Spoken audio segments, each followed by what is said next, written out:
여러분 안녕하십니까. 1월 18일 새벽이 됐습니다. 전우책입니다. 휴일 잘 보내셨습니까?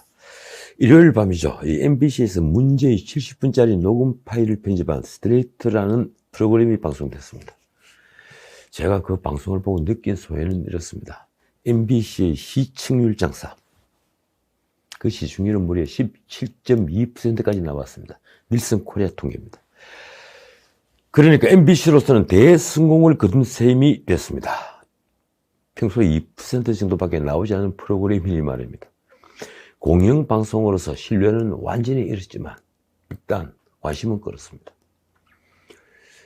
이 해프닝을 보면서 아쉬움이 없었던 건 아닙니다. 이 김건희 씨는 서울이 소리라는 반윤석열이 명백한 유튜브에 너무 쉽게 속을 털어놓았습니다. 물론 서울이 소리 직원 이명수는 자신을 기자라고 하면서 떡밥을 던지며 접근했습니다. 본인은 기자라고 하지만 가처분 사건 결정문에는 촬영 기사로 되어 있다고 합니다. 그렇다고 거기에서가 무려 52회나 통화를 하면서 마치 평범한 아낙네처럼 이런저런 구설에 오를 만한 말을 한 것은 어리석은 행동이었습니다. 그러나 그뿐입니다. 소문난 잔치에 먹을 것이 없었다, 이렇게 말할까요? 지난 방송에서 말씀드린 대로 KBS가 방송을 거절했던 건 충분한 이유가 있었던 겁니다. 본방 사수를 동의하며 관심을 유도했던 민주당 의원들, 이 정청래, 고민정 등도 방송 직후에 침묵을 지켰습니다. 하루가 지난 뒤 민주당 의원들이 미투 관련 발언을 문제 삼더군요. 민주당 선대위도 통화 관련 논평이나 공식 입장은 없었습니다. 반면 기대처럼 핵폭탄급 망언이 없자, 그런 실언이 없자 MBC에 실망스럽다는 반응이 쏟아졌습니다. 오히려 줄리설 그리고 유부남 동거설 등에 대해 당당한 의지로 반박하는 김건희의 해명방송이었다는 평가가 나왔습니다. 서울이 소리가 김건희에게 당했다, 이런 말도 있었습니다. 결국 지난 방송에서 말씀드렸듯이 그냥 무대응으로 놔뒀다면 역풍이 불 가능성이 훨씬 더 커 보이는 해프닝이었던 겁니다. 그런데도 요즘 반윤석열 헤드라인을 자주 뽑는 한겨레 신문이 일면에 대문짝만 하기 싫었습니다. 김건희 캠프로와 내가 시키는 거 해야지. 그 말이 나온 동기나 배경을 전혀 고려하지 않고 이런 헤드라인을 딴 것은 분명 악의에 찬 저널리즘입니다. 유력한 대통령 후보의 아내가 아니라면 전혀 문제될 게 없는 일상적인 대화였습니다. 이명수는 떡밥을 던지며 의도적으로 접근한 다음에 누나라고 부르기까지 하면서 계획적으로 녹취를 해왔습니다. 이는 명백한 공작이며 범죄인 겁니다. 김건희가 공인이라고 해서 그 범죄성이 사라지는 건 아닙니다. 저는 오래전에 이 월간 시민과 변호사, 그러니까 이 변호사회 공식 기관지입니다. 이 시민과 변호사 편집 주간으로 있을 때 2년간 방송 비평을 연재한 적이 있습니다. 아무도 쓰지 않으니까 제가 썼던 겁니다. 그때 저는 동의받지 않은 인터뷰와 이 몰래카메라는 일종의 범죄와 같은 취재 방법인 것을 주장했습니다. 그 중에서 동의받지 않은 인터뷰는 상대가 인터뷰인 것을 모른 채 몰래 대화를 녹음해 보도하는 행위입니다. 방송을 보면 자주 그런 일이 있죠. 전화기만 보여놓고 목소리만 변조를 해서 내보내는 경우 말입니다. SBS가 먼저 이 방송 가이드에서 이를 수용했습니다. 그래서 동의받지 않은 인터뷰와 몰래카메라를 금지시켰고 KBS가 뒤따랐습니다. 이 동의받지 않은 인터뷰에는 방송 목적으로 녹음하는 것을 고시하지 않은 녹음 행위도 당연히 포함됩니다. 그리고 이 동의받지 않은 녹음을 그대로 방송하는 것 역시 범죄 행위입니다. 이명수는 떡밥으로 김건희를 기망했으며 이 속은 김건희에게 친분을 가정해 사적인 대화를 유도하고 그 대화를 몰래 녹음해 방송하거나 방송 자료로 썼습니다. 그것도 무려 50여회에 이르는 데다 같은 입장인 열린공감TV와 협업을 했다고 하니 다시 말하지만 이는 누가 보더라도 대선에 개입하기 위한 공작입니다. 이런데도 김건희의 공인성만을 인정하여 그 대화를 그대로 방송하도록 허용한 법원은 명백히 법리를 오해했습니다. 흔히 하는 말로 구밀볶음이라고 합니까? 구밀볶음. 입속에는 달콤한 꿀을 바른 채 뱃속에는 칼을 숨기고 있는 그 상태로 접근을 하는 행위입니다. 구밀볶음. 이것만으로도 이 나라 가짜 좌파들이 얼마나 도덕성을 잃은 집단인지를 보여준 사건입니다. 그런데 그들은 부끄러운 줄도 모른 채 침소봉대하기 바쁩니다. 한겨레는 일면 이 김건희가 캠프에서 공식적으로 맡은 역할이 없다라는 기사를 쓰면서도 그 기사 첫머리를 이렇게 시작합니다. 김건희가 남편 윤석열 쪽의 인사나 캠프 전략 등에 적극 개입하는 듯한 다수의 발언이 통화 내용으로 확인됐다. 이런 식이면 이 세상에 살아남을 사람은 한 사람도 없습니다. 적어도 한겨레가 그런 기사를 쓰려면 그 통화는 당사자가 인터뷰인 것을 자각한 상태에서 하는 거라야 합니다. 그렇지 않으면 그 기사에 합당한 증거를 찾아야 된다는 말입니다. 이 나라 좌파는 왜 이리 천박해진 것일까요? 그들은 이념을 위한 도구가 되면서도 왜 부끄러움을 모를까요? 언론이 주목한 김건희의 말은 안희정 사건 등 미투 관련 발언과 이명수에게 선거 캠프 이유를 제안한 발언 등입니다. 이렇습니다. 난 안희정 전 충남지사가 불쌍하다. 나랑 윤석열은 안희정 편이다. 솔직히 우리 캠프로 데려왔으면 좋겠다. 이 씨가 하는 만큼 주겠다. 잘하면 1억 원도 줄 수 있다. 김건희 측은 MBC에 보낸 서면 답변을 통해 이렇게 해명했습니다. 김건희는 윤석열이 정치 행보에 관여하지 않을 뿐 아니라 선거 캠프 일에 관여하지 않았다. 선거를 착취한 일부 여권 진보 인사들을 비판하는 과정에서 매우 부적절한 말을 하게 됐다. 국민 여러분께 송구하게 생각한다. 선거 캠프에 관련된 해명은 또 이렇습니다. 이 씨가 먼저 지금 일을 그만둔다고 해서 도와주겠다는 원론적 수준의 얘기다. 많은 언론은 오히려 이번 방송으로 이 김건희가 그동안 떠돌던 줄리 의혹과 그리고 동거 의혹 등을 해소하는 계기가 됐다고 썼습니다. 나는 줄리한 적이 없다. 안혜욱이 말하는 게 계속 오류가 날 것이다. 안혜욱이 누굽니까? 바로 지난번에 조남욱이 초대된 자리에서 김건희를 봤다고 말한 초등학교 태권도 협회장이라고 하는 자입니다. 자, 이제 국민의힘은 느긋해졌습니다. 이재명에게 몰아칠 역풍을 즐길 작정인 것만 같습니다. 윤석열은 17일 아내 김건희 7시간 통화 보도와 관련해서 어찌됐든 많은 분들한테 심려를 끼쳐 죄송하게 생각한다고 말했습니다. 고개를 숙였습니다. 그는 아내의 선거운동 관여도 부인했습니다. 제처가 선거운동에 많이 관여했다면 그런 통화를 그렇게 장시간 할 수 있는 시간이 되겠느냐. 방송 결과가 이렇게 되자 지난 한 주 윤석열에게 역전을 허용한 이재명 캠프는 실망하는 기색입니다. 김건희의 7시간 통화 방송이 국민 전환의 계기가 될 것으로 기대했는데 무기로 돌아가자 낙담을 한 걸까요?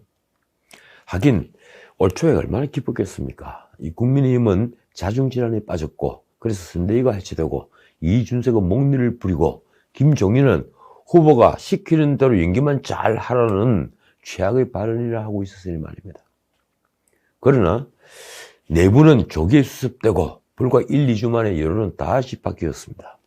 이재명은 한두 개 여론조사는 40%를 넘기기도 했지만 대부분의 여론조사에서 마의 40%는커녕 38% 선에서 다시 뒷걸음 치는 걸 지켜볼 수밖에 없었습니다. 그러니까 이재명은 윤석열에게서 잠시 실망한 대중이 그를 떠났는데도 그 지지자들을 끌어오는데 보습하는 데는 철저히 실패했습니다. 아무리 경제 대통령을 내세우고 박정희 대통령을 롤모델로 삼는다고 하고 부동산 양도세부터 시작해서 이 정책을 바꾼다고 광고를 했지만 말입니다. 그의 말 습관은 딱 세 가지입니다. 말 바꾸기, 그리고 말 돌리기, 뒤집어 씌우기. 그렇습니다. 그런데 오히려 그런 현란한 말 바꾸기가 얍삽한 이재명으로 보이게 했습니다. 슬로건으로 내놓은 나를 위해 이재명은 그 표현 그대로 해석해서 이재명을 위한 이재명으로 보이게 하는 실패한 작품이 됐습니다. 이재명을 위해 이재명을 찍어다오. 마치 이런 것처럼 보이니 말입니다. 국민은 이제 속지 않는다고 외치고 있습니다. 윤석열이 추락한 연초 2주간 윤석열을 떠난 표는 이재명에게 가지 않고 안철수에게 간 것이 그걸 증명합니다. 말하자면 이재명은 상승의 한계가 있었던 후보였던 것입니다. 저는 이번 대선에서 승패를 가를 제일 큰 요소는 국민의 정권교체 열망이라는 것을 이미 말씀드렸습니다. 아직도 여론조사에서는 문재인 정부 국정에 대한 긍정평가가 40%가 나오기도 하지만 저는 그보다는 50%를 훨씬 웃돌고 60%를 넘나들기도 하는 정권교체 열망을 믿습니다. 그렇지 않습니까? 청년 확장 실업률이 27%에 이르고 그러니까 대졸자가 직장을 못 구합니다. 풀타임 일자리가 200만 개가 사라진 사회. 자영업자들이 몰락을 하고 중산층이 붕괴한 사회. 더군다나 코로나로 모두가 어려운데 문재인 정부는 세금을 대폭 올렸습니다. 이러니 정부가 재정으로 아무리 돈을 뿌린다 해도 대중의 분노를 잠재울 수가 없습니다. 더욱이 문 정부는 공정과는 거리가 먼 정부입니다. 내로남불이 상징어가 된 것처럼 부끄러움을 모르는 이 후안무치한 정권이 다시 권력을 재창출한다면 그건 국민이 아주 어리석거나 야당의 후보에게 엄청난 문제가 있었을 것입니다. 그러나 그런 일은 벌어지지 않습니다. 제가 장담합니다. 정권교체를 바라는 대중의 열망으로 이번 선거는 보수 우파가 무난히 이길 것입니다. 윤석열이 보수 우파의 기대를 충족시켜주지 못한다 해도 반대편의 이재명보다는 모든 면에서 약점이 적은 후보이기 때문입니다. 이재명이 패배한다면 원천적으로 책임이 그에게 있습니다. 형수욕설로 대표되는 도덕성, 대장동 게이트에서 드러난 그의 교활함, 그리고 수없는 말 바꾸기를 통해 보여주는 약삭 발음 또 있습니다. 무엇보다 3프로 같은 프로그램에서 만천하에 공개된 그의 무식과 무지함, 이런 이재명을 확실히 드러내게 한 공신이 셋입니다. 누구일까요? 한 사람은 권경의 변호사, 제가 한번 말씀드렸죠. 또 한 사람은 정용진 신세계 부회장, 마지막 한 사람은 바로 3프로 유튜브에 출연한 이재명 본인입니다. 작년 11월 권경연은 진보더라 민주화운동의 귀착점이 꼴랑 이재명 대통령 만들기냐며 직격탄을 날렸습니다. 제겐 그 말이 충격이었습니다. 그리고 아직도 영혼을 남기고 있습니다. 저 역시 똑같은 생각을 했기 때문입니다. 3프로는 김건희 녹음 파일처럼 언론이 잘못 평가한 유튜브 방송이었습니다. 많은 언론에서 윤석열의 추락 이후로 이 유튜브를 거론했을 말입니다. 그래서 봤습니다. 그리고 정말 놀랐습니다. 그 유튜브는 이재명으로서는 최악의 방송이었습니다.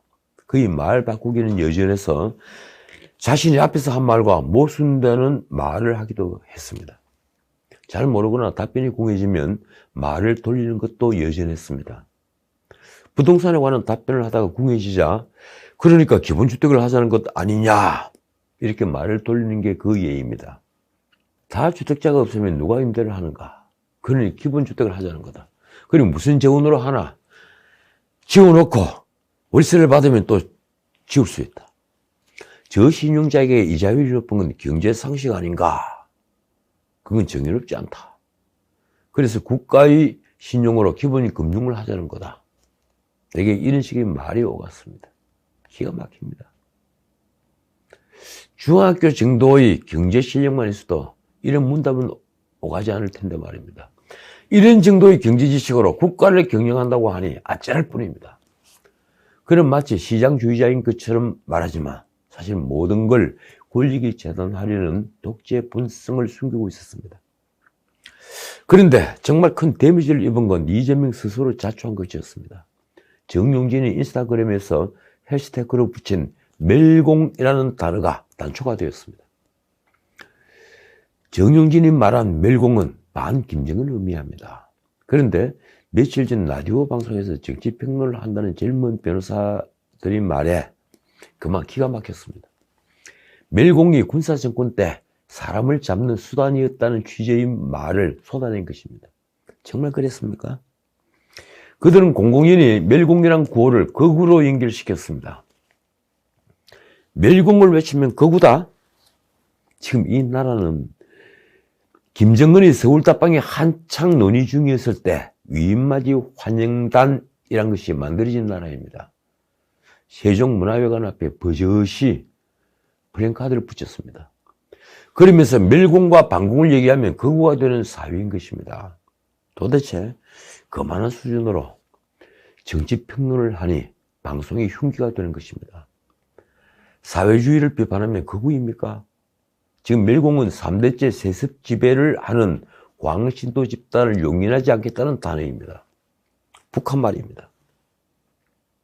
그 멸공을 얘기한다고 해서 거구라면 이 나라 유사 좌파들은 무엇이라고 불러야 할까요? 이재명이 15일 그 논란에 뛰어들었습니다. 이렇습니다. 원래 군대 안 갔다 온 인간들이 멸공, 북진 통일을 주장한다. 선제 공격 이런 것을 주장한다. 이게 무슨 말인가요? 작계를 한 번이라도 읽어봤거나 군 상황실에서 매일 새벽에 진행되는 상황 보고를 한 번이라도 들어본 자라면 감히 할 수 없는 말입니다. 이재명이 이날 강원도 인제에서 벌인 토크 콘서트에서 한 말입니다. 문제는 그 자신이 군에 가지 않은 면제자라는 것입니다. 언론 보도를 보면 자신 역시 군 미필자임을 의식한 듯 해당 발언 끝에 이런 말을 덧붙였다고 합니다. 내가 좀 그런 느낌이긴 한데. 웃고 말죠. 그는 그 이튿날 고성군 통일전망대를 방문해 한 발 더 나갔습니다. 윤석열이 얼마 전에 북한이 도발 증오가 있을 때 선제 타격을 말한 것을 정면으로 비판한 것입니다. 사실 선제 타격은 힐체인의 중심 개념으로 작계 501호에도 들어있습니다. 기존의 작전 계획은 방어 후 반격 개념이었지만 새 작계는 선제 타격으로 전환했습니다. 북한이 핵을 고도화 그리고 경량화하고 미사일 기술이 발전하면서 방어 위주의 작계로는 유사시 피해가 너무 크기 때문입니다. 작계 501호에는 한미연합군은 유사시에 북한 핵심 시설 700곳 이상을 선제 타격하도록 되어 있습니다. 그런데 군 미필자 이재명의 말은 한가롭기만 합니다. 그는 페이스북에 제1야당의 대통령 후보가 연일 색깔론을 들고 나오고 있다. 종전선언을 반대하는 것을 넘어서 심지어 선제 타격까지 말하고 있다며 이렇게 썼습니다. 이제는 버려야 할 구태이자 위험천만한 안보 포퓰리즘이다. 안보 포퓰리즘이라고요? 안보 포퓰리즘은 평화를 외치면서 적을 경시해 스스로 무장해제를 하는 우리 좌파들의 전유물입니다. 그는 선거 때만 되면 나오는 보수 정치인들이 안보 포퓰리즘은 가히 병적인 수준이라며 불치병이라고도 했습니다. 과연 불치병에 걸린 자는 누구일까요? 저는 좌우 진영을 떠나 군의 상황을 전혀 모르는 자들의 안보에 대한 발언권을 제한해야 한다고 생각합니다. 김정은이 치하에 하루도 살아보지 않은 자들이 공산주의를 미워하듯이 군을 전혀 모르는 자들이, 우리 안보 상황을 전혀 모르는 자들이, 북한 군의 무기 체계조차 모르는 자들이 함부로 군의 작전을 폄훼하고 있는 것입니다. 그러면 정용진의 멸공 효과는 어떨까요? 달파 멸공. 이 달파 멸공은 이번 선거 최대 히트 상품이었습니다.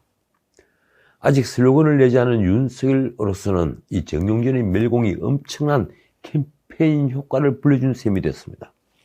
그리고 이재명은 스스로 멸공 프레임에 갇혀버렸습니다. 언론은 정용진의 멸공 발언에 항의하는 뜻에서 좌파들이 신세계 제품 보이콧을 벌이자 이에 맞서 신세계 물건을 구입하자는 바이콧 운동이 등장했다고 썼습니다. 신세계 보이콧이 주로 여권 정치인 중심이라면 이 정용진의 멸공 발언을 옹호하고 신세계 제품 구입에 적극 나서는 이 바이콧이라는 구호는 2030이 구심점이 되어 있습니다. 자진해서 만든 겁니다. 그리고 그 성분은 뻔합니다. 여론조사 결과는 어떨까요? 먼저 1월 15일과 16일 조사에서 어제 발표한 SBS 넥스트 리서치 여론조사입니다.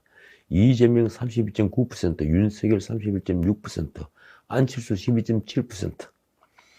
이재명은 2%포인트가 떨어졌고 윤석열은 5.6%포인트가 올랐습니다. 이런 강한 윤석열의 상승세 그리고 이재명의 하락세는 다른 여론조사에서도 그대로 나타나 역전으로 나타났습니다. 리얼미터가 오마이뉴스 의뢰로 9일부터 14일까지 실시한 여론조사 결과입니다. 윤석열은 지난주보다 6.5%포인트가 상승한 40.6%, 그리고 이재명은 전주보다 3.4%포인트가 하락한 36.7%, 두 후보의 격차는 오차범위 밖인 3.9%포인트입니다. 안철수는 1.8%포인트가 상승한 12.9%였습니다. 리얼미터는 윤석열의 지지율 상승은 20대 남성과 보수층에 견인했다고 분석했습니다. 보수층에서의 윤석열 지지율은 지난주 58%보다 무려 13.3%포인트가 상승한 71.3%였습니다. 이틀 전 발표한 KSOI의 자체 정리의 조사는 윤석열의 약진이 더 두드러졌습니다. 윤석열 41.4%, 그리고 이재명이 36.2%, 안철수 9.6%, 심상정 3.6%, 윤석열은 5주 만에 40%대를 회복했는데 20대의 지지는 45.8%였습니다. 자, 오늘은 여기까지입니다. 문 대통령이 또 해외로 나갔죠. 새 비행기 보잉 747을 타고 중동 순방 중입니다. 때마침 한국형 패트리엇으로 불리는 단도탄 요격미사일 체계 천궁의 아랍에미리트 수출이 확정됐습니다. 천궁2죠. 그런데 청와대는 이번 문 대통령의 UAE 순방을 앞두고 알 나하얀 아부다비 왕세자의 초청을 받아 UAE를 방문해서 왕세자와 정상회담을 할 예정이라고 밝혀왔습니다. 그런데 왕세자는 문 대통령이 출국 직전에 일정 취소를 통보해 정상회담이 불발됐습니다. 그러니까 정상회담 대신에 총리와의 회담을 한 것입니다. 무슨 일이 있었던 걸까요?